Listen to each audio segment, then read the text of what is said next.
Jésus voulait que Pierre marche sur l'eau. Et il lui a donné sa parole, il a fait sa part pour que Pierre puisse marcher sur l'eau. Jésus envoie sa parole, les anges de Dieu entendent la parole, le Saint-Esprit entend la parole de Jésus. Et jamais ils ne permettront à ce que la parole de Jésus puisse revenir à Jésus sans qu'elle soit accomplie.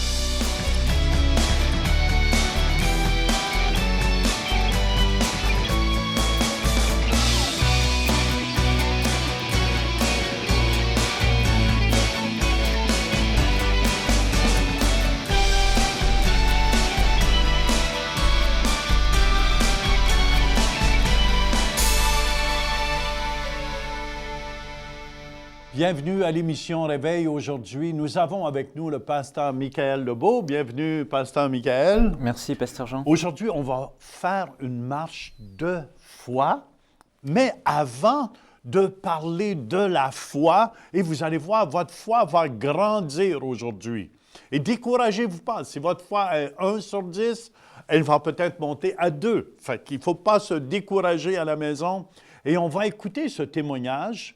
Une dame qui avait une orthèse et qui a été guérie. On écoute et on revient en studio après. C'était une douleur qui ne laissait pas sa place. Je dirais que la douleur était probablement au pire, je dirais un 10. Gabby Hauser était une mère occupée avec un enfant en bas âge et un nouveau-né quand elle a commencé à ressentir des douleurs à la jambe. C'était juste une pulsation incessante de brûlure, d'inflammation autour de la zone du tibia et du bas des jambes. Je voulais en finir avec cette douleur. Je voulais être capable de prendre soin de ma deuxième fille comme je l'ai fait pour ma première. Pendant des mois, elle a essayé de gérer la douleur par elle-même jusqu'à ce qu'un jour, elle crie à Dieu. Je me suis jetée en travers sur le lit et je lui ai dit, « Dieu, je suis désespérée, il faut que tu me guérisses. » Je lui ai dit, « J'ai besoin de ta guérison. Mes jambes me font tellement mal, je ne peux pas prendre soin de mes filles avec ce genre de douleur. » Un jour, alors que ses filles dormaient, Gabby s'est sentie poussée à regarder le club 600. Il y a quelqu'un qui a un problème étrange avec ses pieds. L'arche de vos pieds, les os se séparent et se défont pour une raison quelconque, mais Dieu va guérir votre état de santé. Je me souviens avoir dit, « C'est moi, cette parole est pour moi. » Donc, à cause de la parole de connaissance, non seulement Dieu a promis de me guérir, mais il a diagnostiqué mon problème. 2 jours plus tard, un physiothérapeute a confirmé le diagnostic que Gabby avait les pieds plats. Elle a consulté plus tard un podologue qui a prescrit des orthèses pour ses chaussures et lui a dit qu'elle aurait à les utiliser pour le reste de sa vie. Mais dès le début, les orthèses n'ont fourni qu'un soulagement partiel. Mais j'avais encore beaucoup de douleurs et je me souviens être revenue de chez mon podiatre et d'avoir dit « Pourquoi est-ce que ça ne marche pas? » Je pensais que ça enlèverait toute ma douleur. Voilà à quoi je m'attendais. En fait, les orthèses permettaient de gérer la douleur, mais après 2 ans, elles ne convenaient plus et Gabby a dû cesser de les utiliser. Son médecin en a commandé des nouvelles, mais il fallait attendre 6 semaines pour qu'elles arrivent. Honnêtement, j'ai paniqué. Je ne pouvais pas marcher sans elle pendant 6 minutes, encore moins 6 semaines. Mais la douleur n'est pas revenue. Un jour a passé, 2 jours, 3 jours, et je remarquais que mes pieds étaient mieux sans support plantaire. Je gardais la parole de Dieu dans mon cœur et je me demandais, est-ce que c'est ton temps, Seigneur, pour me guérir?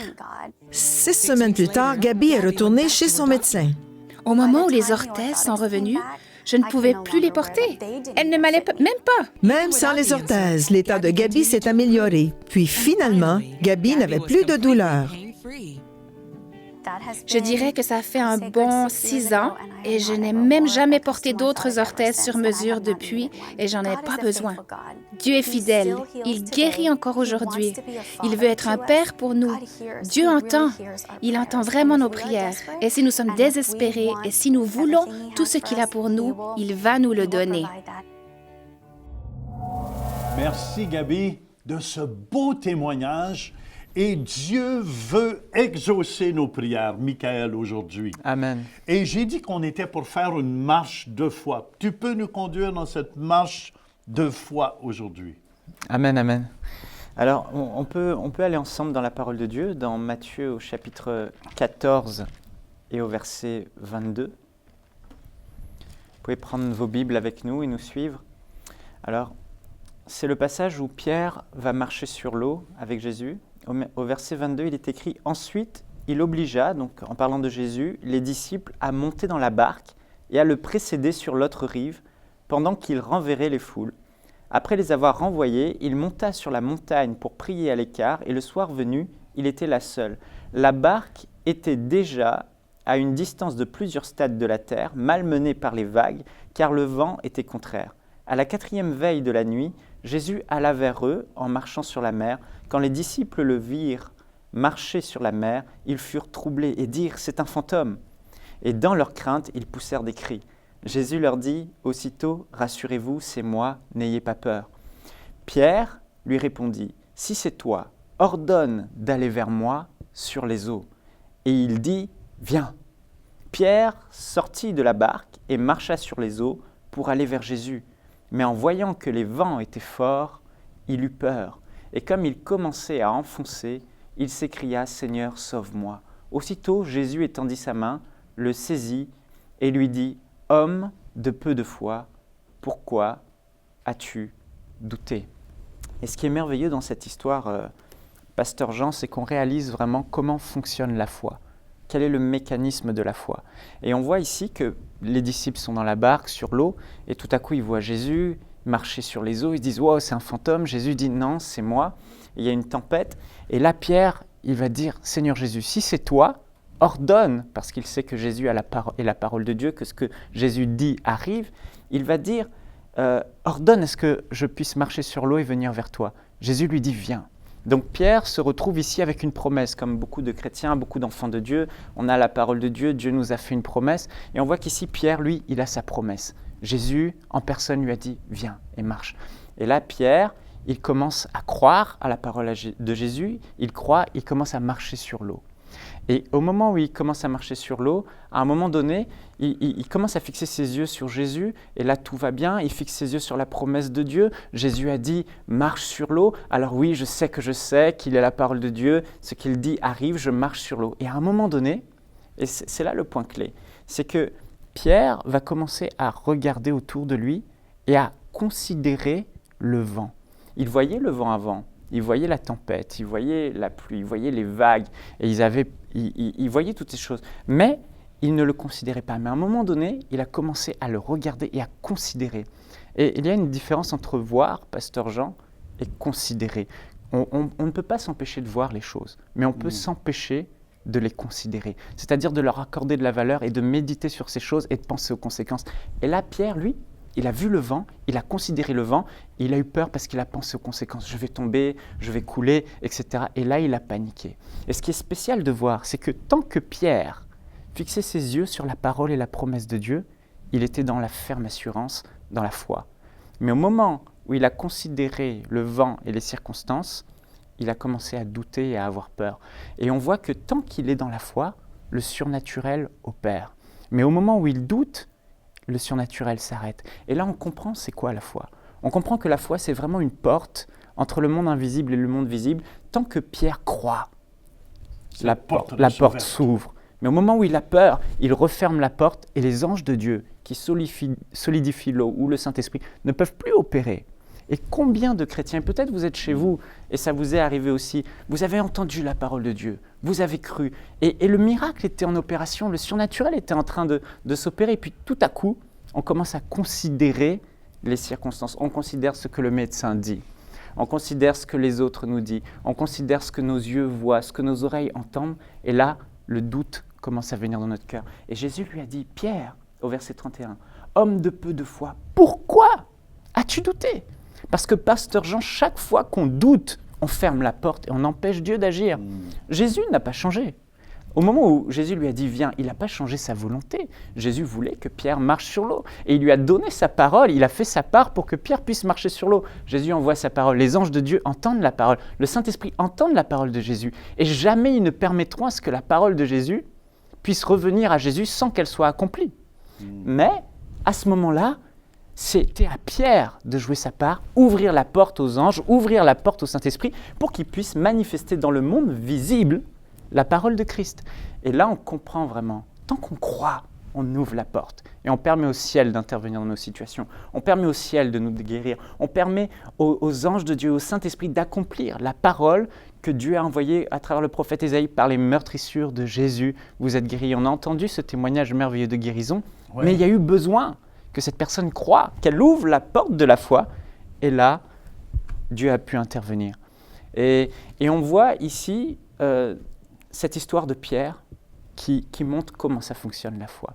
Et là, Pierre a échoué. Il a commencé dans la foi, il a permis à Dieu d'intervenir, puis il a fermé la porte. Mais on a dans la Bible, Pasteur Jean, un autre exemple, celui d'Abraham. Abraham, lui, on peut le voir dans Romains chapitre 4. La Bible appelle Abraham le père de la foi. C'est un homme qui a manifesté une grande foi. Dieu lui avait fait une promesse à Abraham, et Dieu lui avait dit, Abraham, je ferai de toi une grande nation, je te donnerai une postérité. Donc en gros, pour avoir une grande nation, il faut au moins avoir un fils. Et Dieu lui avait promis d'avoir un fils avec Sarah, sa femme. Et Abraham a vu les années passer 25 ans plus tard. Après la promesse de Dieu, seulement 25 ans plus tard, la promesse de Dieu s'est accomplie.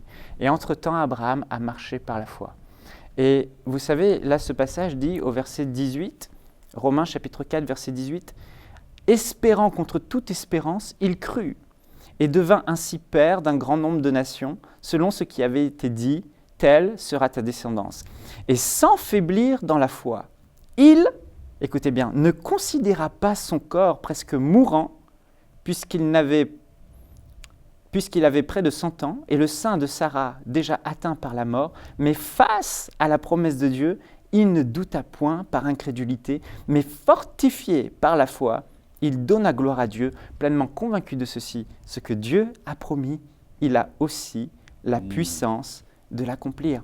Et au verset 19, Pasteur Jean écrit « Et sans faiblir dans la foi, il ne considéra pas son corps presque mourant. » On voit Pierre qui considère le vent, considère les circonstances, et ça crée en lui la peur, le doute. Et il ferme la porte, et Dieu ne peut plus intervenir. Dieu veut, mais Dieu ne peut plus. Et on voit Abraham, lui, il a une promesse. Et lui, contrairement à Pierre, il dit « face à la promesse ». Il ne douta point, mais fortifié par la foi, il donna gloire à Dieu. Donc Abraham est resté fixé sur la promesse de Dieu, et il est écrit « Il ne considéra pas son corps déjà usé, ni le sein de sa femme déjà atteint par la mort. » Et c'est souvent ce qui arrive. On est là, on a la promesse de Dieu, on croit, on commence dans la foi, on nous impose les mains, on croit qu'on a été guéri, et puis tout à coup, les symptômes reviennent et on considère les symptômes. « Oh, j'ai encore une douleur, donc je ne suis pas guéri. » Mais pourquoi on doute ? Pourquoi on considère ces choses alors que la parole de Dieu, elle, nous dit qu'on est guéri ? La parole de Dieu a été envoyée. Et la parole de Dieu est plus grande que ces choses qu'on voit. Elle est invisible, mais depuis notre plus jeune âge, Pasteur Jean, on a appris à fonctionner avec ce que nos oreilles entendent, ce que nos yeux voient, on considère les choses. Mais quand on est de nouveau, on rentre dans un royaume invisible.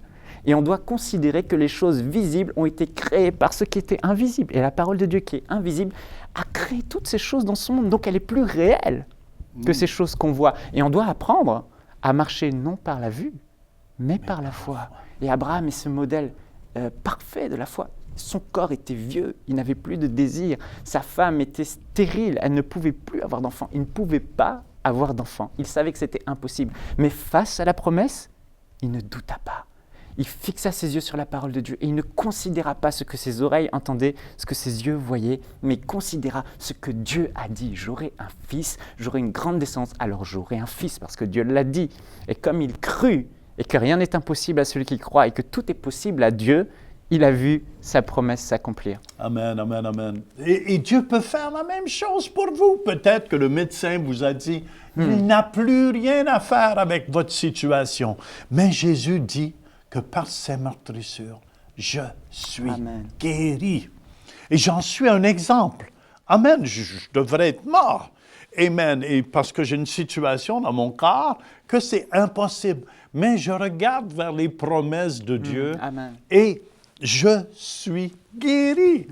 Et c'est pour ça que je suis vivant aujourd'hui.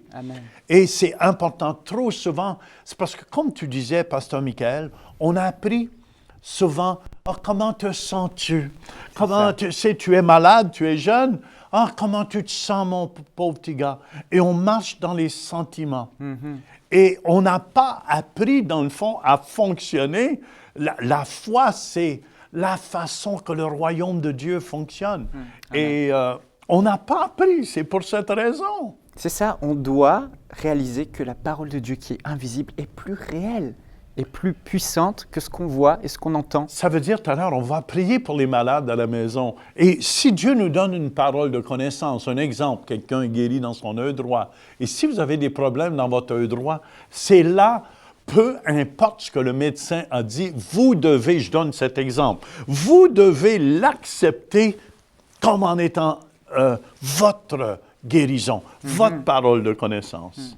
Amen. Et bien plus que simplement l'accepter, parce que beaucoup de chrétiens ont reçu effectivement leur guérison, mais on se rend compte qu'après ils la perdent parce que les symptômes reviennent, « Ah, j'ai des douleurs ». Mais non, vous êtes guéris. La douleur n'est pas la vérité. La vérité, c'est ce que dit la parole de Dieu. Il ne peut en être autrement. Le diable peut-être ne veut pas lâcher votre vie. Il peut peut-être vous mentir et vous faire croire vous êtes encore. Non, la parole de Dieu dit « J'ai été guéri ».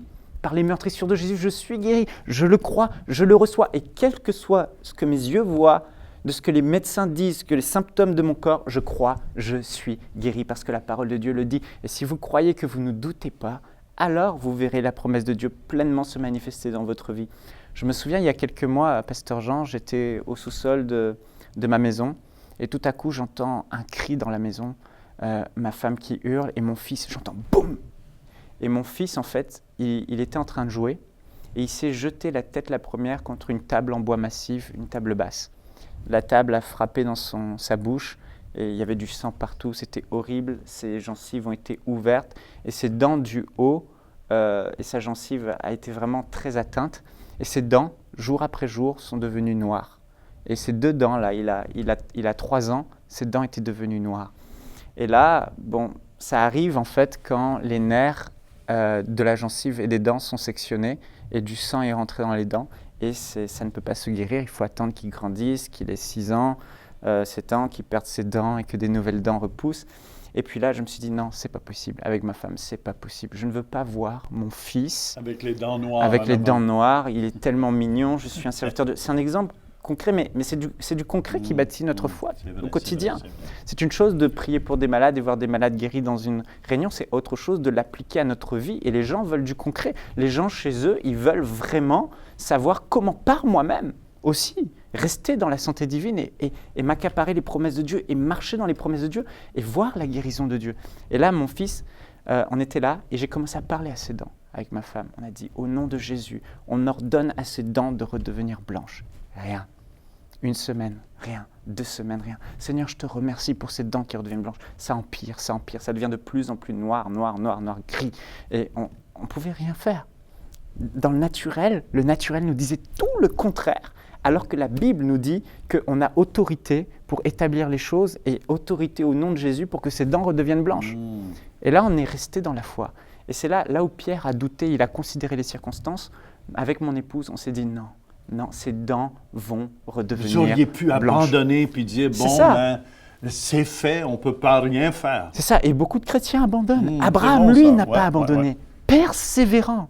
La Bible dit que c'est par la foi et la persévérance, Hébreux 6, que c'est par la foi et la persévérance qu'on hérite des promesses.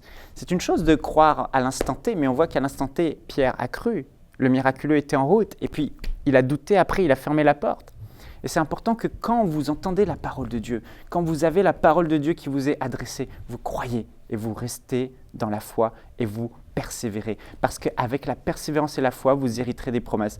Et puis, on a continué à déclarer la parole de Dieu, à remercier Dieu pour les dents de notre fils. Et le processus s'est inversé. Alléluia. Et ses dents sont revenues totalement blanches, aucune séquelle et rien. C'est des choses concrètes et véritables. La parole de Dieu n'échoue jamais lorsqu'on croit en elle. On croit ce qu'elle dit. Ça me fait penser à un témoignage. J'avais donné une parole de connaissance comme quoi une femme deviendrait enceinte. Et la femme, à la fin du mois, elle a eu ce que les femmes ont, elle a eu ses menstruations et tout. Et elle pleurait. Mais mon adjointe, celle qui est en charge de l'intercession, il a dit non. Tu as reçu cette parole, c'est pour toi. Amen. Tu vas croire par-dessus tout. Et elle a cru parce que c'était impossible médicalement qu'elle devienne enceinte. Et croyez-le, le mois suivant, Alléluia. Amen, elle a décidé dans son cœur, elle était pour croire et que cette parole était pour elle. Et croyez-le, cette dame est devenue enceinte et elle a enfanté un fils Amen. aujourd'hui. Amen, c'est merveilleux. Et c'est ça qui est important. Ah ouais. Vraiment, on reste ferme. Et les gens se disent, oui, mais pourquoi c'est pas immédiat? Pourquoi c'est pas toujours immédiat? Tu as raison. Abraham, ça n'a pas été immédiat. Mais il faut persévérer. Dieu n'a peut-être pas dit quand, mais on sait une chose, c'est que si on persévère dans la foi n'échoue jamais et la promesse de Dieu s'accomplira. Ce que j'aime dans Matthieu 14, ça nous dit, Jésus obligea les disciples d'embarquer dans la barque. Et moi, je vous encourage à embarquer aujourd'hui dans cette croisière de foi qu'on est dedans. Parce que si tu n'embarques pas, tu ne pourras pas voir cette gloire de Dieu. Les gens peuvent dire, ouais, mais moi, tous les disciples qui étaient là ont regardé Pierre. Ils pouvaient peut-être juger Pierre, mais il était dans la barque. Personne n'a osé faire ce que Pierre faisait aussi. Et des fois, il faut oser faire un pas de foi. Amen. Amen. La foi est une démonstration. On croit du cœur que ce que la parole de Dieu dit. Et quand on croit fermement, on doit avoir une démonstration quelque part. On ne peut pas juste se dire « je crois et je crois et je crois ». Si tu crois que tu crois, tu mènes ta vie comme si tu es guéri. Tu ne peux pas dire par les meurtrissures de Jésus « je suis guéri », je sais que je suis guéri, puis finalement je vais chez le médecin et j'ai des paroles négatives et je me dis « ah mais j'ai tel symptôme, ah je ne suis pas encore guéri mais je vais être guéri ». Non, il faut croire comme Jésus l'a dit, bon, ça. que ce que tu as dit, ce que tu as exigé, ce que tu as réclamé dans la prière, crois que tu l'as reçu et tu le verras s'accomplir. J'aimerais que tu nous racontes, Pasteur Michael, tu étais à Montréal dernièrement et tu as prié pour un monsieur qui était aveugle. Tu peux nous raconter ce témoignage? Alors oui, j'étais dans une réunion à Montréal, ça s'appelait la clinique de guérison, et puis j'ai prêché la parole de Dieu, disant que les gens pouvaient être guéris, et à la fin, il y a un homme qui est venu me voir, il était aveugle totalement de l'œil gauche, son œil était gris, il y avait du pu à l'intérieur, et l'œil droit, il ne voyait quasiment rien, il était incapable de lire. Et puis j'ai dit à cet homme, est-ce que tu crois que Jésus peut te guérir? Il a dit oui, je crois. Et puis j'ai dit ferme ses yeux, j'ai prié pour lui, et après avoir prié pour lui, je lui ai dit ouvre tes yeux. Maintenant, il a ouvert ses yeux, je mettais ma main comme ça, et je lui ai dit est-ce que tu vois quelque chose? Il a dit non, je ne vois pas. J'ai dit ferme tes yeux, on va encore prier. Dit, au nom de Jésus. Écoutez bien ce qu'il vient de dire, c'est important. On enseigne sur la foi. Persévérer. Il a persévéré, il n'a pas dit, bon, mais j'ai prié, puis ça n'a pas fonctionné. Non, il a prié une deuxième fois. Écoutez bien, continue. Amen. C'est ça. Bon. Comme Abraham, on persévère. Je n'ai pas considéré son œil qui ne voyait pas. Et puis j'ai reprié une seconde fois. Et puis j'ai commencé à bouger ma main, et comme ça devant lui, je lui ai dit, ouvre tes yeux. Et là, il a dit, ah, je commence à voir quelque chose. Oh, je vois de la lumière, je vois un mouvement, je vois des doigts. Et la vue commençait à revenir. Et cet homme était vraiment content. Et puis je lui ai dit, maintenant, va te laver au robinet tes yeux. Il est allé dans la salle de bain, il s'est lavé les yeux. Puis je l'ai revu le lendemain matin à l'église, le dimanche. Et devant toute l'église, il témoignait. Il disait que maintenant, j'arrive à lire, j'ai été guéri et je vois clairement. Amen, amen, et cet homme a été guéri. Ouh, Alléluia. Alléluia. Par persévérance. Ça me fait penser, dernièrement, j'ai été en Afrique, puis il y avait une personne qui ne voyait pas comme ça, et soudainement, les yeux se sont ouverts, et elle pouvait lire même les pancartes qui étaient en arrière, Wow. que même moi, je ne pouvais même pas lire parce que c'était trop loin. Et c'est juste pour montrer, Dieu aime guérir. Amen. Dieu aime quand on fait des pas de foi comme ça. Moi, j'appelle ça, toi, tu appelles ça la porte qui s'ouvre, la porte de la foi. Moi, j'appelle ça, on embarque sur la plateforme de la foi. Et quand on embarque sur la plateforme de la foi, on dirait, Pasteur Michael, que Dieu aime ça. Dieu, c'est là j'embarque avec toi, mon fils. Amen. Et dernièrement, on expérimente plein de miracles et j'ose toujours embarquer. Écoutez bien, marcher sur l'eau, c'est impossible humainement, vrai ou faux. Mais on dirait que Dieu aime se manifester et montrer qu'il est le Tout-Puissant. Amen. C'est comme je vois les gens qui font de l'exercice, ils aiment bien montrer leurs biceps et comment gros qu'ils sont, puis ils sont fiers, ils se mettent des petits t-shirts tête. Mais vous savez, je sens que Dieu est la même chose. Il aime montrer, c'est moi qui a fait ça. Amen. Amen. Et Dieu aime se glorifier de Amen. cette façon. Pasteur Jean, tu parlais de l'exercice.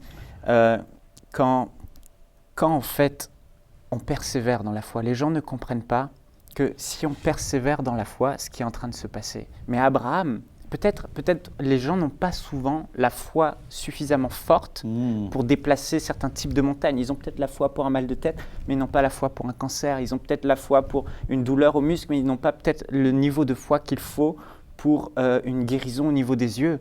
Mais ce qu'il faut comprendre, c'est que chaque fois qu'on croit dans la parole de Dieu, on fixe nos yeux sur la parole de Dieu et que les circonstances nous disent exactement le contraire. Tu vois, tu n'es pas guéri. Tu vois, ça n'a pas marché. Et que nous, comme Abraham, on refuse de considérer ce que nos yeux voient, mais on persévère dans la foi. Je crois malgré tout ce que dit la parole de Dieu et on avance à contre-courant. On avance contre ce que le monde nous dit, les situations nous disent. À ce moment-là, ce qu'on est en train de faire, c'est qu'on est en train de faire de la musculation spirituelle. On est en train de fortifier notre foi et de la booster. Et c'est le moyen par lequel notre foi grandit. Oh, la parole de Dieu dit cela. La circonstance me dit le contraire. Non, mais la parole de Dieu me le dit. Je reste ferme sur la parole. Je m'attache à ce que la Bible dit, à ce que Jésus a accompli pour moi à la croix. Je le crois et je ne doute pas. Je fortifie ma foi, je fortifie. Et à un moment donné, sans même que je me rende compte, ma foi devient forte. Et à ce moment-là, le miracle intervient parce que j'ai la foi qu'il faut. Amen, amen, amen, amen. Puis découragez-vous pas, comme je disais au début de l'émission. Si votre foi est 1 sur 10, mais il faut aller à 2. Après ça, 3, 4. Parce que c'est comme le monsieur qui fait de l'exercice. Ça ne devient pas gros les biceps du jour au lendemain. Et la foi, plus qu'on médite cette parole de Dieu, plus qu'on la médite dans notre cœur, plus qu'on est transformé. Amen. Il reste, on veut juste prier. Il y a quelqu'un ici qui nous regarde, qui a des problèmes dans sa cheville gauche. Amen, amen. Vous sentez comme de l'électricité qui pénètre votre cheville présentement. C'est la puissance de Jésus qui guérit. Qui guérit. Alléluia. Bouge ta cheville, bouge ta cheville. Amen, bouge, tu vas voir le mal disparaît au complet. Au moment où j'ai parlé, l'Esprit de Dieu agit sur ta cheville. Amen. Et recevez votre guérison à la maison. Nom de Jésus. Au nom de Jésus de Nazareth qui est vivant. Croyez aujourd'hui par-dessus tout. Laissez-nous savoir ce que Jésus fait dans vos vies. Alléluia. C'est tout le temps que nous avons. Merci, Pasteur Michael. On vous revient à la prochaine. Et soyez bénis aujourd'hui et remplis du Saint-Esprit. Visitez le site web centrereveil.com pour participer à nos services en direct. Pour un don mensuel de 20 $ ou plus, devenez partenaire de l'émission Réveil et recevez le DVD du mois. Vous pouvez faire vos dons en ligne avec Visa et Mastercard ou un chèque par la poste. Et nous apprécions votre soutien. Et dans ce moment de désarroi, dans ce moment de grande faiblesse, l'apôtre Paul a su trouver la foi qu'il fallait. La source de sa foi est venue quand il a fixé ses yeux sur l'œuvre de Jésus à la croix. Il s'est souvenu à ce moment-là que Jésus a payé le prix.